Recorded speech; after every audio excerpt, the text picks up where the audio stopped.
Okay, hi everyone. We're going to get started. I'm just going to briefly introduce Desiree. So Desiree graduated from the Institute of Arts and Media at the University of Potsdam, and actually just did so a month or two ago. Yeah, a month ago. Time. Congrats. And she finished it with her thesis called Aesthetic Experience of Metabolic Processes.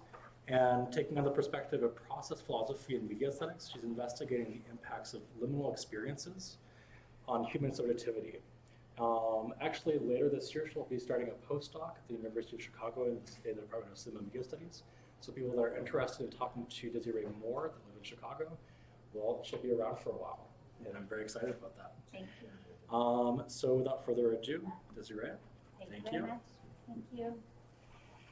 Yeah, thanks the festival team for organizing this event. Thanks for inviting me, and thanks for the audience to be here today with me. The smell is not from me. It has nothing to do with my own presentation. But maybe it's nice that after my talk we will all kind of smell alike, and everybody will notice where we are coming from.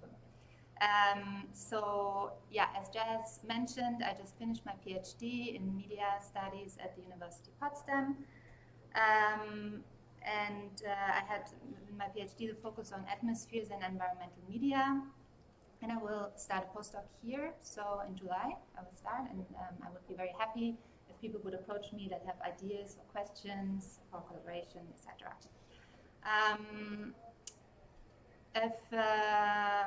In my thesis, I explored how artists use air, light, and temperature to impact our subjective experience in different installations. And my talk today will present a few outcomes of my thesis, but I will also connect them to subsequent questions that fit to the discourse of this festival. In particular, I want to show how art works in changing the atmosphere of a place, shift our awareness to the role of different sense modalities in aesthetic experience, besides the usually more dominant visual sense. I argue that this allows us to become attentive to different phases of our experience that come before conscious thought, before we identify something as a fixed object. And I argue further that this heightened sensitivity might reorganize our relation to our environment and others that we are sharing the environment with. To make this clear with an example, let's have a look at this virtual reality project, Give and Take, which I developed together with artists and designers from Berlin and Basel. This project was not created as an art project per se, but rather as a philosophical tool to explore how aesthetic experience changes in immersive media environments if we integrate different sense modalities in such a way that a biological relation is suggested, which can never be fully grasped, but that nevertheless affects our experience. And I will briefly describe the VR experience that took about 5 minutes in total. So at first, users see inside the headset a vegetal environment with a few plants around them and particles of different colors floating through the air. Some of these particles are emanated from the plants themselves, while others come from the user's own body, synchronized with their breathing. The particles that the users would exhale enter the leaves of the plants, and the particle stream emanated from the plants becomes denser. What we presented with this feedback loop is the basic process of photosynthesis. The plants turn part of the carbon dioxide exhaled by the users into oxygen. The particle streams that represented oxygen and carbon dioxide disperse into the air around the users and give it a light blue color. Besides the visualization of this atmospheric exchange, the users also see the plants grow. About halfway through the experience, a change becomes noticeable. The plants take in less carbon dioxide and give out less oxygen, and the atmosphere around changes as well. While it fills up with the particles exhaled from the users, its color turns slowly into a red, which becomes darker and darker. The plants start to wither. And while the users visually perceive this process, they also feel how the air around them starts to become hotter. And at the end, their exhaled carbon dioxide dominates the atmosphere around them, turns the scene into black. The last seconds of the experience leave the users in this darkness, feeling the warming temperature around them, while at times some carbon particles appear in a flash when they exhale. The project became part of an exhibition at the Critical Media Lab in Basel that presented different mediations of the carbon cycle. and of which you see a few parts also in the background of this picture. The goal of the VR project was to create an immersive media environment that allows people to virtually experience how rising temperatures impact the vitality of virtual plants and how this consequently impacts their own experience of sharing a surrounding with those plants. So this is not about perceiving and interacting with a plant as a virtual object, but about experiencing an interrelation with an environment through different sense modalities. To integrate our sense of temperature, we used heating lamps, and to integrate our sense of breathing, we used a microphone that would capture the sound of our exhalation and match it with the particle streams that represented the carbon dioxide. In integrating these different sense modalities, we wanted to provoke a shift in attention away from the visual sense to those other senses, which we are usually not aware of because they are not prominent in our relation to the world. The different sense modalities we integrated in this experience were vision, thermoception, and interoception, which is the sense that allows us to become aware of our own breathing and other internally bodily processes. Over the course of the experience, the intensity of the input to these senses would shift. While at first the visual sense would be most prominent, the coupling of breathing and growth of the plants would shift the attention slowly to one's own body and an effect that would be reinforced with the increase of the surrounding temperature. So this shift towards the ways our bodies register effects of changing atmospheric conditions over place and how these effects become more and more explicit in form of feelings and percepts, in short experiences, we would shift away from the perception of an object in its being so, the plant in this example, towards the way we perceive in that particular moment. The how of our experience starts to matter rather than the what. And thus shifting our attention towards the context of our experience, the visually perceivable photosynthesis of the plant, the increasing temperature around us, which was connected to our breathing and also seemed to impact the photosynthetic capacity of the plant, we can become aware of being physically present and interconnected with the world we perceive. In my PhD thesis, I explored this shift in attention enabled by an aesthetic experience with a special account of metabolic processes. Metabolic processes are all chemical reactions that take place within the cells of a living organism that provide energy for vital processes and for synthesizing new organic material. Beyond the individual organism, metabolism also is the sum of the metabolic activities taking place in a particular environment. We can speak, for example, of the metabolism of Lake Michigan, which is right here. Within aesthetics of metabolism, I explore how we can become aware of the way internal bodily processes relate to a surrounding atmosphere and how this experience of interrelatedness becomes actually meaningful. And let me explain what we can learn from such a new category of aesthetic experience. I propose that in aesthetics of metabolism can highlight that meaning making is not only reserved for conscious thought, but happens on a pre-reflective layer as well. In the following, I will explicate the implications this has for our understanding of concepts like experience, but also categories like human and more than human, and exploring the aesthetic experience of metabolic processes in 4 artworks that use air, light, and temperature to alter the atmosphere of a place. In 3 parts, I will look at different phases of experience and meaning making in these pieces. The first installation is Harmonium by architect Philipp Rahm. Then I explore the design work Urban Algae Canopy by Ecologic Studio. The art project Effective Atmospheres that I co-created together with Shad Chinwei, his synthesis lab in Arizona, and Nima Nawab from the Topological Media Lab in Montreal. And at the end, I come back to the VR project Give and Take again. Different concepts of experience from philosophy will help me describe the processuality of experience in these pieces. Pre-reflective experience as that phase of experience that comes before the conscious grasp of it, which is also known as subjective experience, or the how of experience I was talking about before. Aesthetic experience as understood by John Dewey, which marked for him a moment in which a series of experiences stands out as meaningful, a culmination of experience that gains a special quality. As such, aesthetic experience enables reflection and what he called a reconstruction of habits, a different way of handling the world. Then I will introduce a few parts from Alfred North Whitehead's process philosophy, which is interesting in our context because it allows for a relational approach to experience and to consider all entities as experiencing. And I also will talk a bit about the phenomenology of the lived body as Maurice Merleau-Ponty developed it further after Edmund Husserl. I will further introduce operations of meaning-making that usually are not used in aesthetics to describe experience.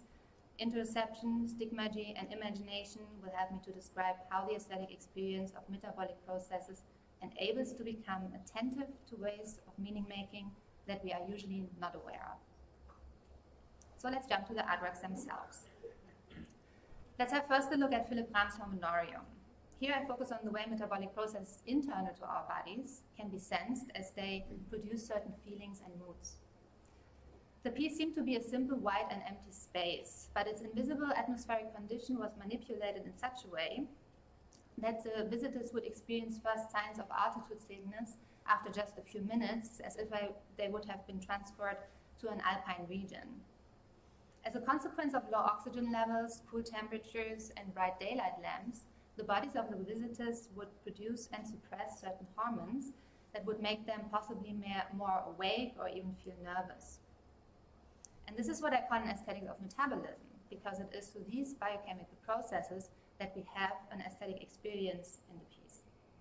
An aesthetics of metabolism can be described here as provoking a shift into the aesthetic mode of perception, in which, according to Martin Seel, we do not attend to an object in its being so, but to the way it appears in front of us as an object, potentially. In Harmonium, we do not attend to a what, to an object, but to the way we perceive. The context of our experience begins to matter, and the way we experience becomes meaningful. In this way, Rahm's work reperspectivates the weight of human consciousness. Body and environment are experienced as interrelated, which I explicate further with Merleau-Ponty's phenomenology of the lived body as at once the sensing body and the object of our conscious reference in its sensing. Merleau-Ponty understood the lived body as a medium that interrelates subject and world, and that as a medium would not be static, but in fact transformative. So the way a subject experiences its world and itself as a subject through the lived body change because those experiences transform the lived body in turn.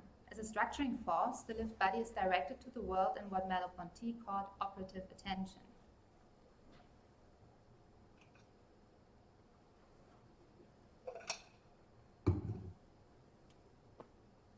But this intentionality that drives the lived body and its directedness to the world is not the intentionality as we would refer to it in everyday speech, as connected to our consciousness, to our goals, etc. Instead, operative intention is precognitive. It allows for the world to be structured in a meaningful way that only then can be grasped by a consciousness. In this structuring, the sensory awareness of things external to our body and the bodily awareness of our body itself are merged in such a way that a steady background is formed. Merleau-Ponty called the steady background the perceptual field. From this field, certain objects or characteristics are brought to the fore and become the meaningful object the subject refers to. Meaningful reference, therefore, is enabled by the body because it is at the same time sensorially extended towards the world and central in itself. This being of the body as at the same time sensitive and sensual is central to the aesthetic experience in Harmonium. Here it is the capacity of the body to sense and to adapt to changes in the atmosphere, and what is experienced are the effects of this adaptation, and not an external static object. In becoming aware of this doubleness of the body, the relation between body and environment can be experienced as processual, as it comes to its appearing on different experiential levels. The sensing of the cool temperature, the impeded breathing because the oxygen levels are low, and possibly emotions and feelings that arise after a while in this particular atmosphere. One way to sense what I call here the initial processuality of our relation to the world is through interoception. Also known as gut feeling, interoception allows us to sense processes internal to our bodies, such as hunger or fatigue, and to relate them to our perceived environment. Interoception can be ascribed the, quote, role of both sensing and integrating all aspects of the body's physiological state and motivational needs from low-level monitoring of blood chemistry, the representations of skin and body temperature, and sensations evoked by pleasant interpersonal touch. In shifting our attention to interoception, I believe that an aesthetics of metabolism brings to the fore how internal processes of our bodies and emotional affective registers respond to changes in the external surrounding. But this is only one particular phase of experience that I want to look at. In the next project, I explore how effects of metabolic processes register in the environment and can therefore be sensed. These effects suggest new relations in and with the environment that we are usually not aware of. And this brings us to the design project Urban Algae Canopy by Ecologic Studio. The panels of this tent-like structure were filled with a liquid that contained algae, which metabolized carbon dioxide exhaled by visitors into oxygen. A device provided additional nutrition if sensors in the canopy registered more visitors, which changed the appearance of the liquid. The more visitors in the canopy, the greater the growth of the algae, and accordingly, the more oxygen in the air and shade provided by the algae. The visitors could sense the impact their physical presence had on the environment and also on the way later visitors would encounter it. Elements in the environment such as air, light, but also sensing technologies mediated and expressed different temporalities of actions in the space. How many visitors had been in the canopy before, or the intensity of sunshine throughout the day would impact the photosynthesis of the algae, which would register not instantly but slowly over the course of time.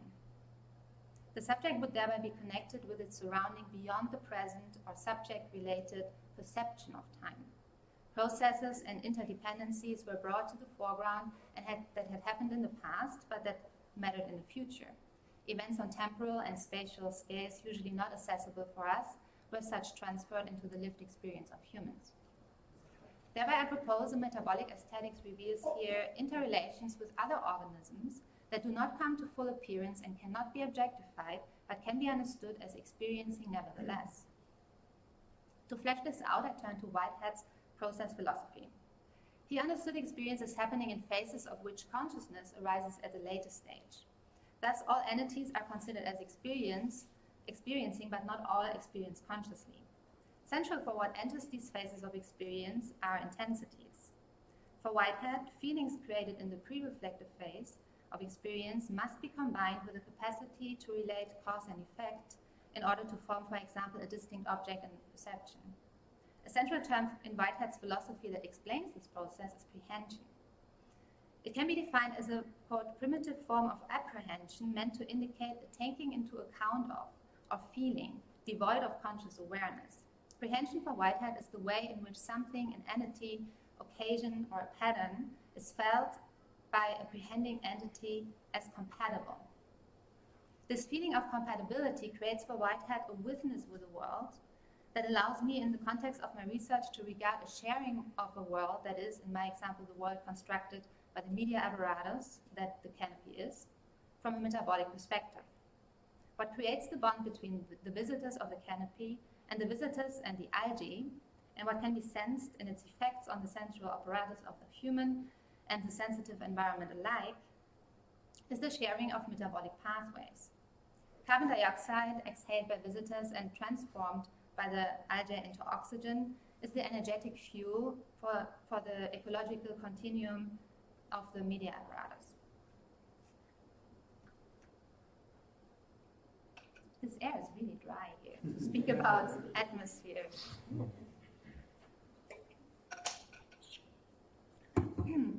So to come back to Whitehead, in order to form a witness with other entities, to blindly feel something as compatible, an aspect in pre-reflective experience has to be intense enough in order to become part of the next phase of experience. Intensity as that central mode of expression that allows for perception helps to describe the aesthetic experience of non-human temporalities in Urban Algae Canopy. Here, different levels of intensities play a role. The changes in air quality, light intensity, and hue happen without ever forming an end state. What we sense are differences in intensities and not fixed objects. The intensities of metabolic processes leave in this way perceivable traces in the environment that can suggest a witness with human and non-human others.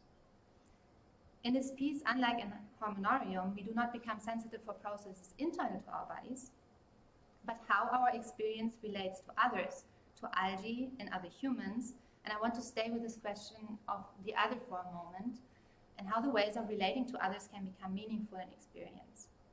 The questions here are: Would an aesthetic experience of the witness with the algae make the algae appear as more than a tool used to create better air conditioning for the sake of humans? Would it be possible that we experience the witness with the other in such a way that we draw ontological, ethical conclusions from that experience? And is that finally the question of empathy? Empathy is often today referred to as the ability to step into one other's shoes, to feel what another feels. And art today is often seen as the tool to create empathy for others and offering to take on the perspective of another. In, for example, taking on the perspective of a pig that is brought to the slaughterhouse. But there is a difference between emotional empathy and cognitive empathy that I see crucial in this context. Emotional empathy is defined as the sharing of emotions, whereas cognitive empathy can be understood as sensing and understanding of emotions in others. These forms of empathy are not always so easily distinguishable, and they might lead to one another in experience, but what is important to keep in mind right now is that cognitive empathy is in general more distant and involves the empathetic subject, not so much in an emotional way. The problem with emotional empathy is that it is simply put selfish. Feeling negative emotions when witnessing another suffering makes me want to end the other suffering because I want to feel better. Consequently, it can also lead to me avoiding being exposed to the suffering of others. Emotional empathy is self-centered not just because it is about managing my own feelings, it is also self-centered because we can never really feel what another feels. We can only imagine and fantasize about it. So would taking on the perspective of a pig on its way to the slaughterhouse change my relation to eating meat long term? And do I actually gain a deeper understanding of the connections between animal agriculture, global politics, animal rights, and my personal role in all this with this experience? I'm not saying that these experiments are without value, but they might not fulfill the big hopes connected to technologies like virtual reality and art practices, that is, to teach us to become better humans. So it might be worthwhile to consider also a notion of empathy that is not in the first instance a subjective emotion, but that accounts for cross-body filiations. So this VR project that we see here is titled Virtual Gestation Crate and could be seen as an example for emotional empathy. It puts the users into the place of a confined pig. They are to imagine and feel what a pig feels in such an environment. Imagination and cognitive empathy, on the other hand, takes on a slightly different role. Here, if we imagine how another feels, we do not identify with that other emotionally. Rather, in a more distant way, we imagine how we might feel, we as the individuals we are, in the situation another is in. We can also imagine how an event would impact the situation of another in the future. So in Urban Azure Canopy, for example, we might imagine how our breathing affects the atmosphere and therefore the experience of later visitors. In this way, the other that is never fully graspable, that is necessarily absent, is being represented. The representation of others allows me, as the individual that I am, to acknowledge the needs of another or the consequences of my actions for that other in a different way than a sharing of emotions would. Representation, often negatively understood as a form of reduction, becomes productive here as a means to think about consequences of certain actions, to consider an other that can never be fully grasped, but that I am sharing a world with.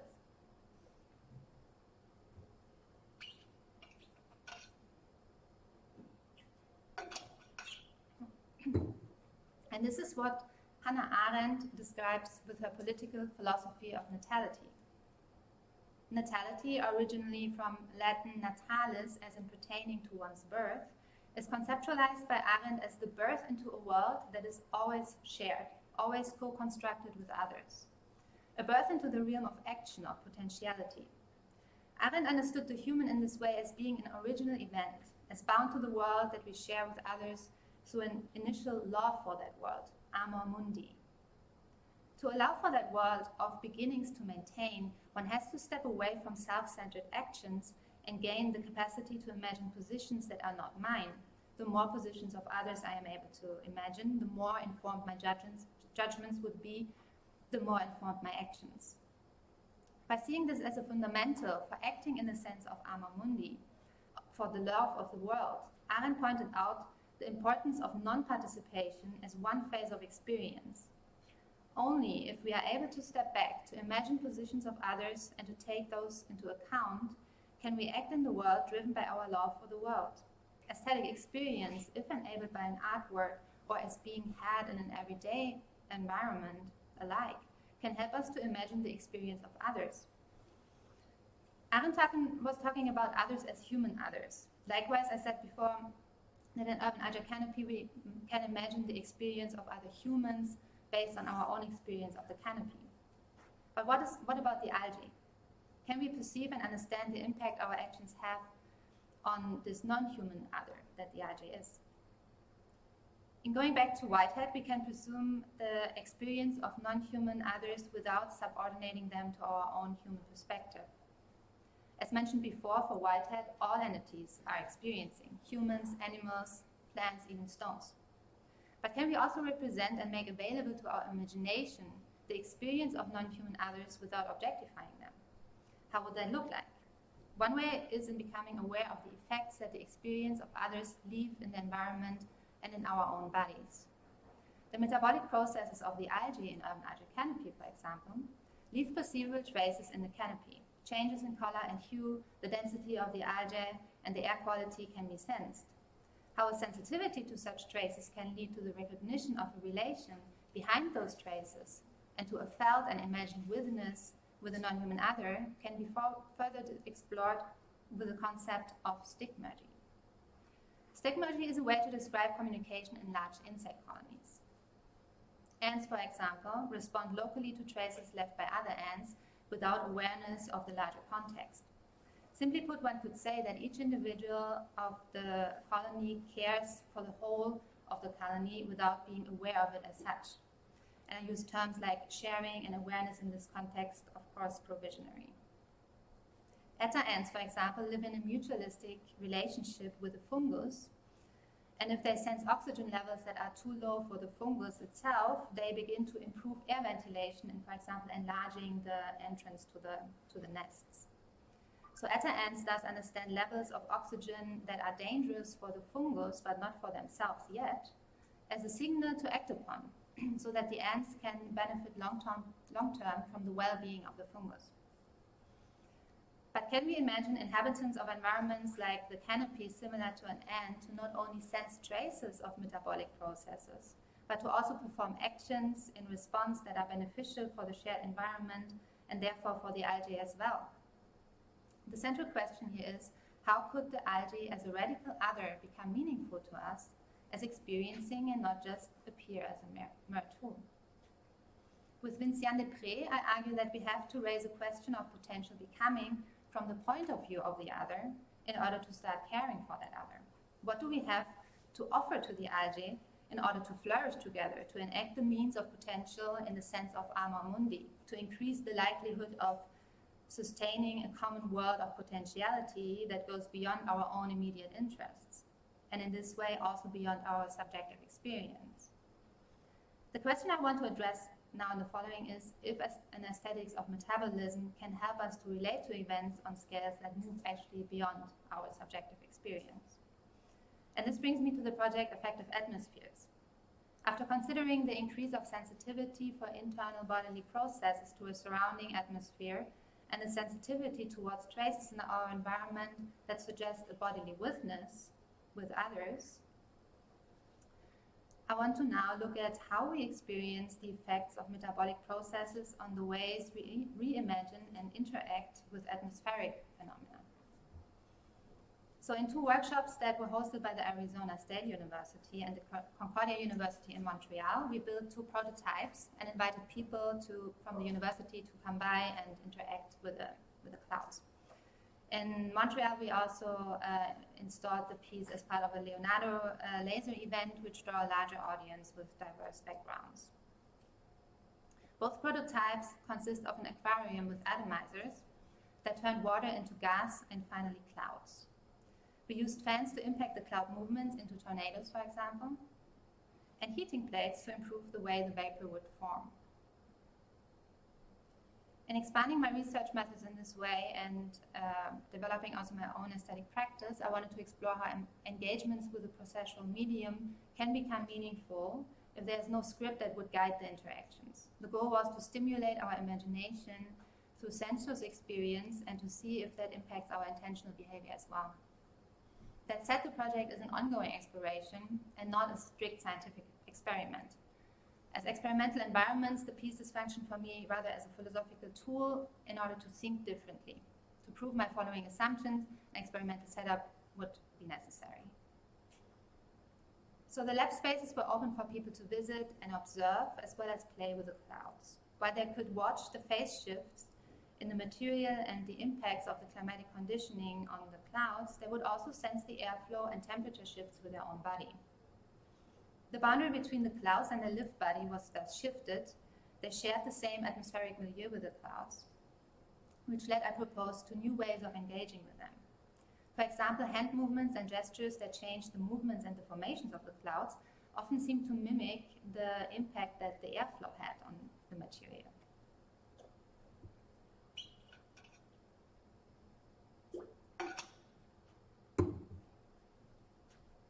After observing the impacts of the airflow on the cloud, people also started to communicate and to play together. So, for example, they started to create gestures together that would move the clouds upwards or create tornadoes and so on.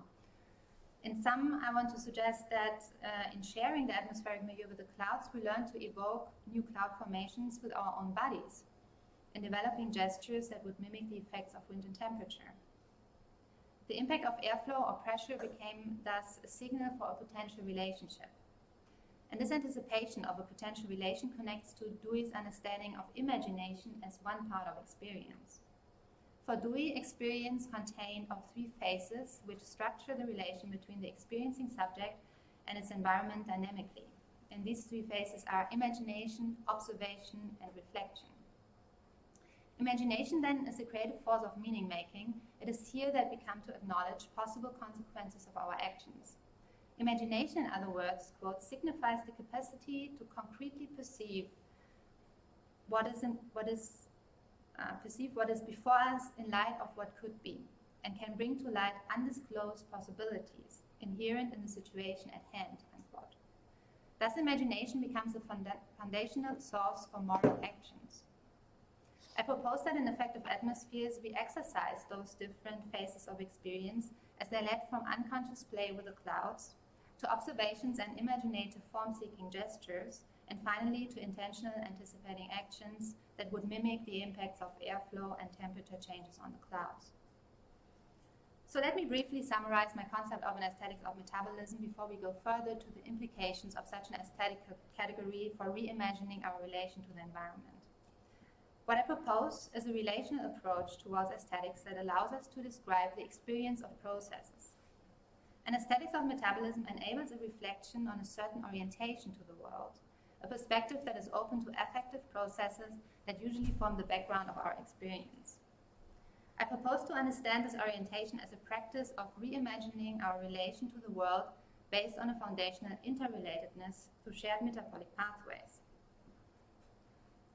Aesthetic experience of metabolic processes enables us in this way to get a sense of the processuality at the root of meaning-making. It further can make us aware of new relations with the world that start to matter because they can be sensed as part of ourselves, while at the same time maintaining the limitations of that relation. In this way, we might also become attentive to cross-body affiliations and forms of empathy that come before subjective emotion. So what does that imply for the role of art and aesthetic experience for the possibility to refigure our relation to the environment and others that we are sharing those environments with?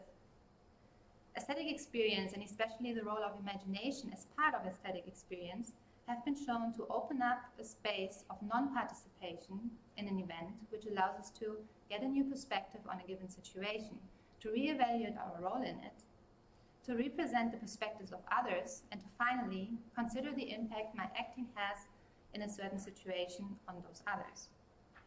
Dewey has argued that this imaginative capacity, this shift of perspective, can be practiced, and while art might give the context in which we have more likely an aesthetic experience, we can have it, in fact, at any moment in our everyday life.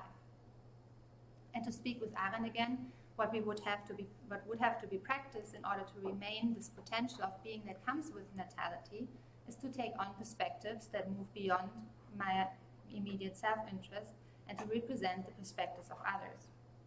Art thus might give the context to articulate human subjectivities and non-ordinary forms of representations of others, and thereby allow us to gain a new perspective on our humanness in everyday life.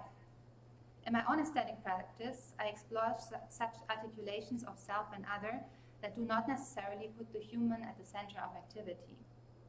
In the installation Give and Take, we can only notice and understand a connection, but we cannot manage it. The command and control approach towards our environment is cancelled. The particular environment here is also and foremost one that is mediated, a virtual environment that usually reinforces this dynamic of command and control. The way we commonly are introduced to VR is gamified. We expect to interact with the virtual environment, to solve a puzzle, or to operate something such as playing golf. But this is not the case in Give and Take. We can only observe, feel, make some connections we might reflect upon, move a little bit away from our human-centered perspective, and start thinking in an atmospheric way, not clinging on to subject-object boundaries, but in becoming aware of a dynamic relation between the entities. Our relation to the artificial environment, our expectations about the experiences in others are thereby disrupted. Disruption is a very common method in the arts.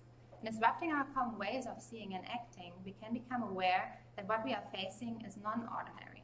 We become open towards new sensations, ways of feeling, thinking, and possibly acting. In Give and Take, what is disrupted in our expectation of what is going to happen, of how much agency I actually have inside the VR. For Dewey, only if we would confront a problem, we would start to think. And this thinking can lead to strategies to avoid everything problematic about a situation, or to the development of new habits, to new perspectives. In short, we engage in a learning process. If we want to learn to consider the perspectives of others, also non-human others, we have to find ways to stay with the trouble, as Donna Haraway said. Following that, in an aesthetic situation that relates us to others in ways that are not manageable by ordinary anthropocentric means, we ought to find ways to co-create livable worlds, even though and because this process might be very uncomfortable for us. One way towards this is in making experiences of others imaginatively available, without reducing others to these imaginations. Representing experiences instead of individuals or fixed objects might in this way open up a space for non-anthropocentric ways of thinking and engaging with others that can never be really grasped fully. And this means that if we think about our relationship to the environment and how it could be refigured that it allows to be livable for others, we should not only become more familiar with the imagination of as many other perspectives as possible, but also learn how to enable new relationships and forms of life. And these new relationships and forms of life might not make the world more comfortable for us, but the question to be handled here is anyway who this us might be and should be in the future.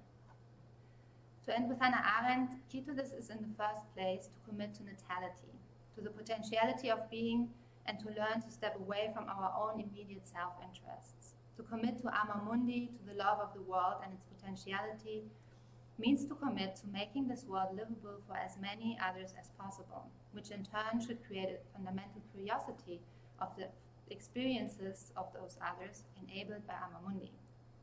And with this, I want to thank you, and I look forward to your questions.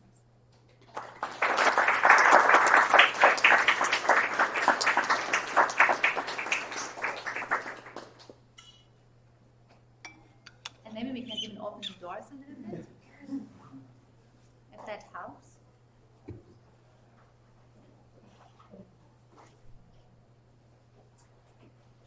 Thank you.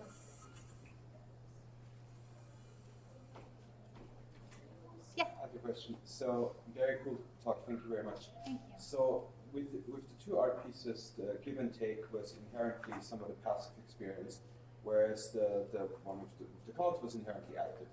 How did you see that change the engagement really of people that experienced it, and in turn somewhat their kind of their feelings of that? Yeah. It's really the passive versus active. Yeah, that's a very good question, especially because with the cloud projects, so as I mentioned, there were 2 projects, 2 workshops that resulted into installations of this work. And the first one was actually much more passive than the second one. And I only showed pictures from the second one. So in the first piece, it was rather installed in such a way that people would come and observe the cloud formations. We used a lot of lightning in order to create a scenery that would also be kind of just beautiful and relatable in a more passive way. And what people usually responded to that was, it's such a beautiful piece, and it's just beautiful to look at. Whereas in the second prototype of the Effective Atmospheres project, there was just so much going on that people got very quickly drawn into the situation, with their own body. So we installed the fans, for example, in such a way that people would feel the airflow much stronger on their own body. So they were already kind of in the situation, and because we had a lot of fans installed and the heating plate installed, there were always a lot of different locations of events happening, I really to answer your question, I think that in inviting people to interact with a medium led to them not really judging the situation in any kind of the classical aesthetic way. They didn't judge it as beautiful or not. They saw it really as an invitation to make a different experience and to have an impact on that experience as well. So, yeah. Have you done any research into indigenous communities and their relationships with elemental and spiritual worlds? Because I thought a lot of your talks as far as an invitation of interacting with non-human mediums, almost mirrored to. I'm taking a class on shamanism. Related. Mm-hmm. So I was just wondering. Yeah, I think that anthropological work that goes into that direction is extremely interesting, and I did read a bit about this different sensuous relationship that indigenous communities often have to their immediate surrounding.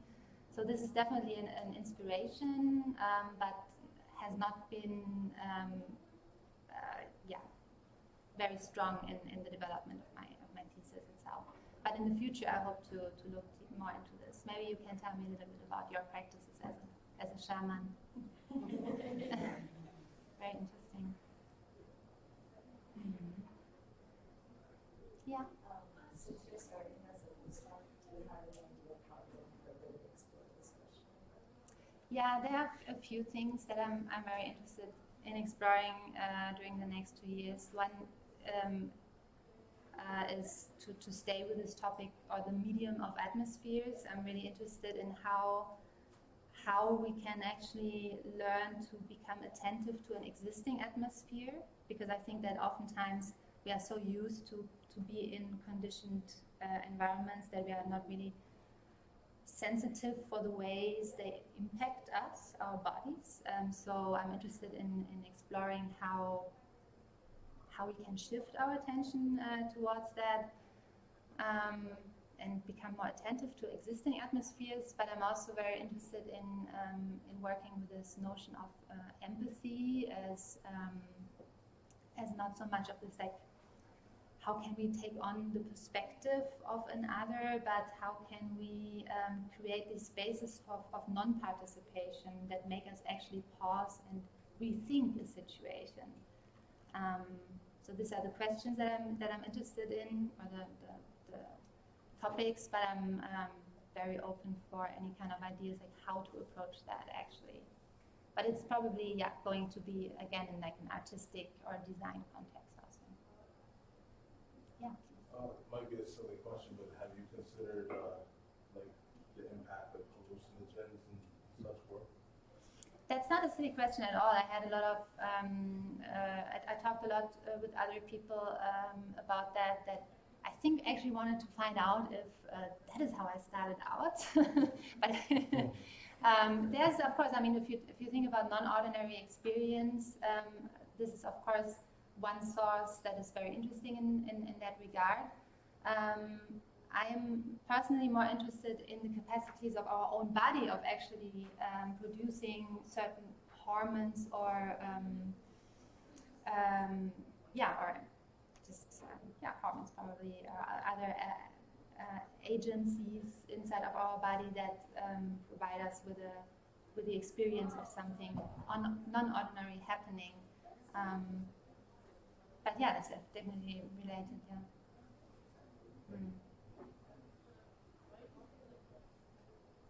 Any more questions? Yeah, definitely. Especially when creating these art installations, what is your relationship to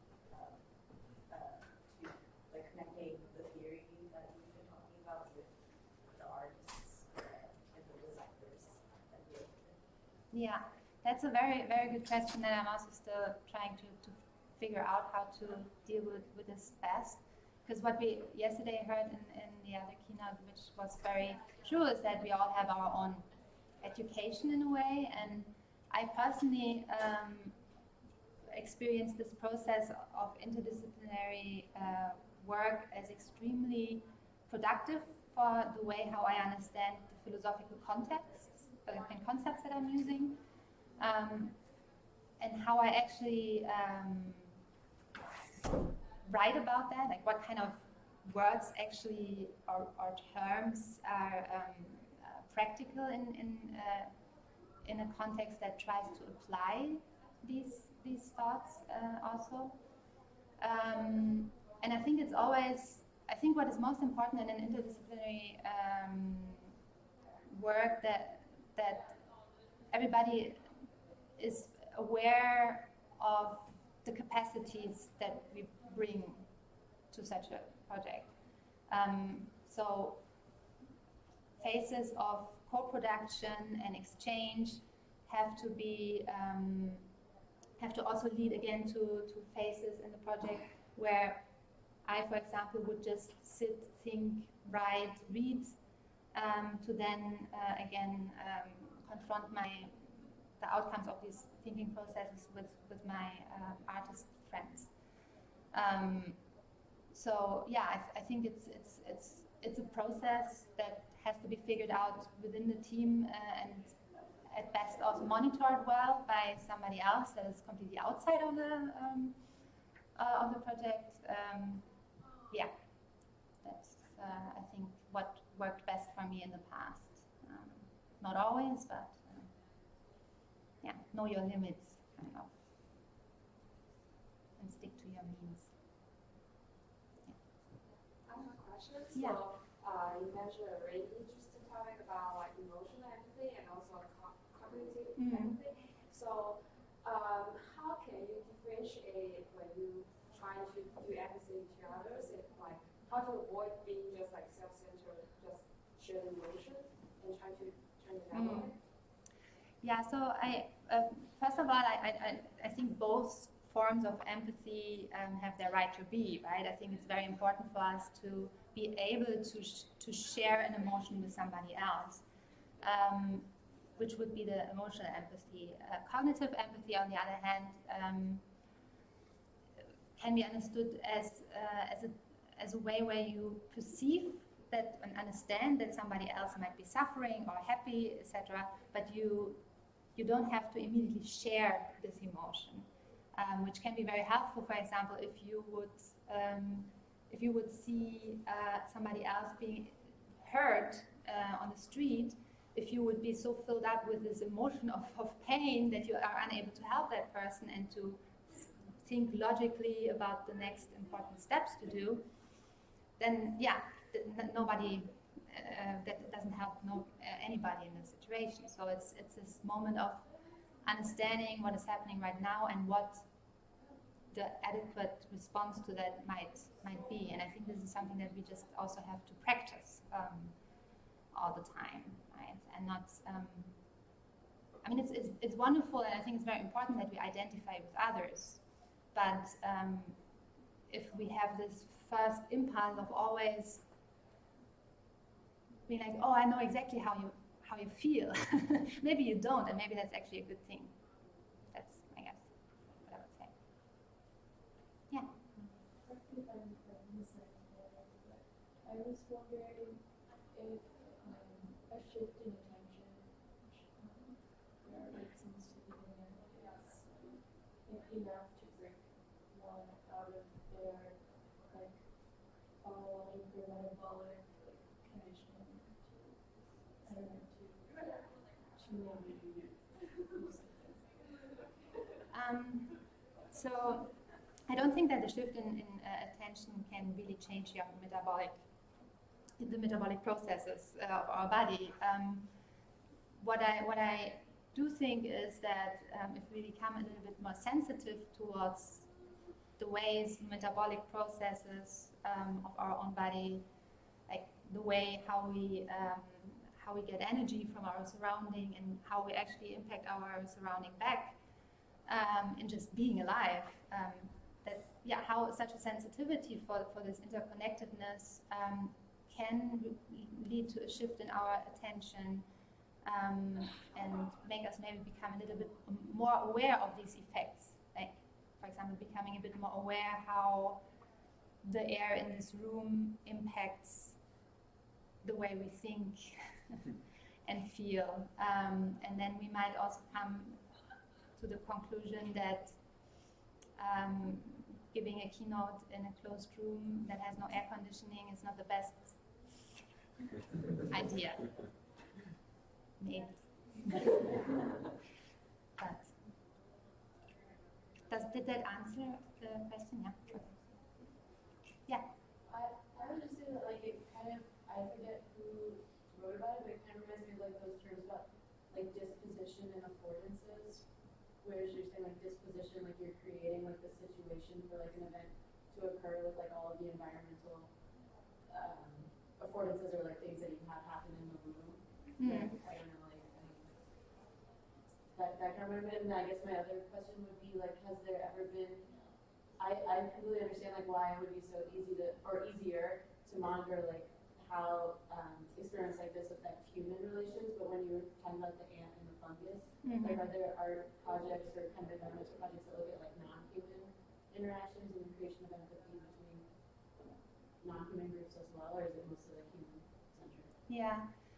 So in my own research, I mainly found actually, I would say in the end, human-centered art pieces, because I mean it's very hard to enact a non-human perspective or a non-human way of feeling, I think, and I'm very interested in all kinds of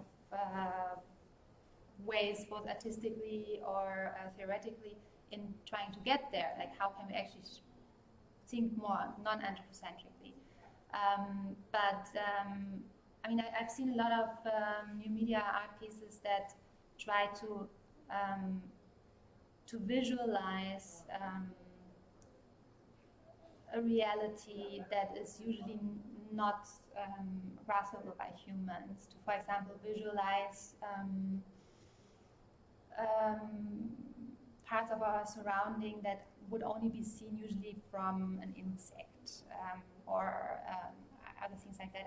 And I do think that this is very interesting, and that somehow can make us become more aware of the fact that there are different layers of reality, and that we are bound to our own physical apparatus in the ways how we perceive that. And yeah, so I think there are ways to make other layers of reality a little bit more visible, or to intensify certain effects that non-humans have on the environment. These are things that I found, and I think that they are very valuable. Interesting. Yeah. I think you were talking about Gibson, no? With the Yes. yeah. Mm. Anything else? Okay. Yeah, I will be around, so we can also have a, or what, are you? No. So we can also chat later in fresh air with a tea or something.